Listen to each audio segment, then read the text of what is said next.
उमेदवार म्हणून मतदानासाठी उभे राहिले होते आणि या वर्षी देखील आहे.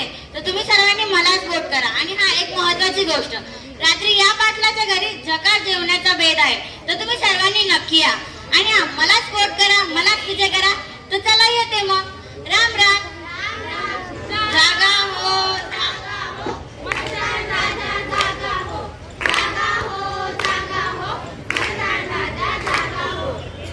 नमस्कार मंडळी. आपल्या देशाने लोकशाही पद्धतीचा स्वीकार केला आहे. लोकशाही पद्धत म्हणजे आपण आपल्या योग्य पद्धतीने योग्य उमेदवाराला निवडून त्याच्या हाती आपल्या देशाची शहराची सत्ता देण्यासाठी सक्षम आहोत. पण आपण जर पैसे घेऊन पाट्या घेऊन मतदान केले तर आपल्या देशाची शहराची सत्ता चुकीच्या माणसाच्या हाती जाऊ शकते. म्हणून पैसे घेऊन पाट्या घेऊन मतदान करू नका. पण आपले मतदान करण्याचे कर्तव्य चोख बजावा. धन्यवाद.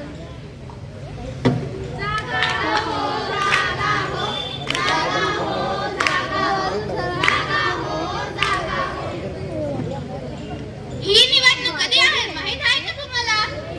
थांबा, ही शिकलेली आहे, हिलाच विचारू. टीव्हीवर पेपरावर जाहिरात झालेली आहे की 13 मे 2024 ला छत्रपती संभाजीनगर जिल्ह्यामध्ये आता निवडणूक होणार आहे. बरं. अगं हो, पण त्या दिवशी मला सुट्टीच नसते. अगं त्या दिवशी तर मला यायलाच जमणार नाही. त्या दिवशी तर माझ्या बाबांचं वर्षश्राद्ध आहे. अगं त्या दिवशी तर मला गावाला जायचं आहे. अगं त्या दिवशी तर मला माझ्या शेतामध्ये पाणी घालायला जायचं आहे. अगं त्या दिवशी तर मला बाजारात जायचंय. अगं त्या दिवशी तर मला शॉपिंगला जायचंय. अगं त्या दिवशी तर माझ्या घरी पाणी येणार आहे. अगं त्या दिवशी तर माझं लग्न आहे. अरे त्या दिवशी तर मला माझ्या परीक्षेचा अभ्यास करायचा आहे. अगं त्या दिवशी तर मला ब्युटी पार्लरला जायचंय.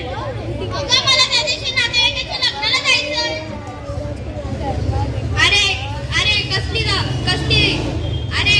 शासनाने सर्वांना सुट्टी जाहीर केली आहे.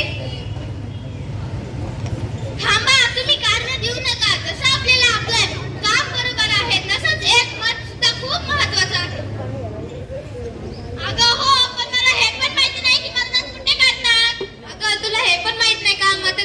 शाळेमध्ये मतदान केंद्र असते, तिथे जाऊन आपण मतदान करू शकतो. अगं मागच्या टायमाला मी तिथे गेले होते, पण मला तेथे मतदान करू दिले नाही. मतदानाच्या यादीत माझे नाव आले नव्हते. ज्यांची नावे मतदान यादीत नसेल त्यांनी आपल्या आधार कार्डाची झेरॉक्स, लाईट बिलचे झेरॉक्स आणि 2 फोटो घेऊन 6 नंबरचा फॉर्म भरायचा आहे. 6 नंबरचा फॉर्म भरल्यानंतर तुमचे नाव मतदान यादीमध्ये नक्की येईल आणि तुम्ही देखील मतदान करू शकाल. आता आम्ही तुमच्या समोर मतदान जनजागृतीविषयी छोटीशी कविता सादर करणार आहोत.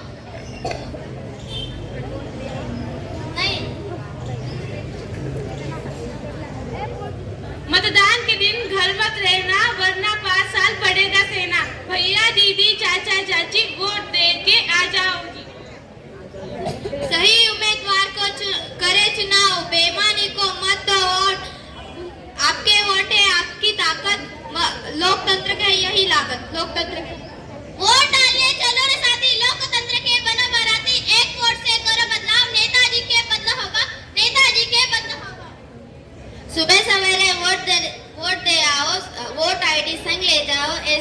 नेता चुनो जो देश की नाव पार ले।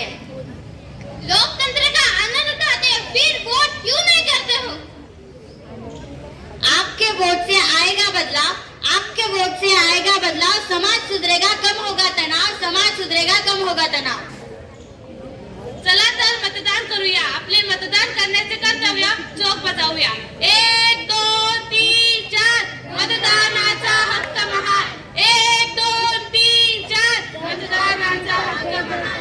आपली प्रगती आपल्या हाती, आपला नेता देशासाठी, आपली प्रगती आपल्या हाती, आपला नेता देशासाठी। मत द्यायचे कोणाला? विचार आपल्या मनाला। मत द्यायचे कोणाला? विचार आपल्या मनाला। मतदान तुमचे मोलाचे, भले करूया सर्वांचे। मतदान तुमच्या मोलाचे, भले करूया सर्वांचे। आणि हा एक महत्त्वाची गोष्ट, सर्व पालकांना माझी विनंती आहे की 13 मेला तुम्ही सर्वांनी वोट करायला नक्की जा आणि आपल्या देशासाठी एका चांगल्या उमेदवाराला निवडून द्या।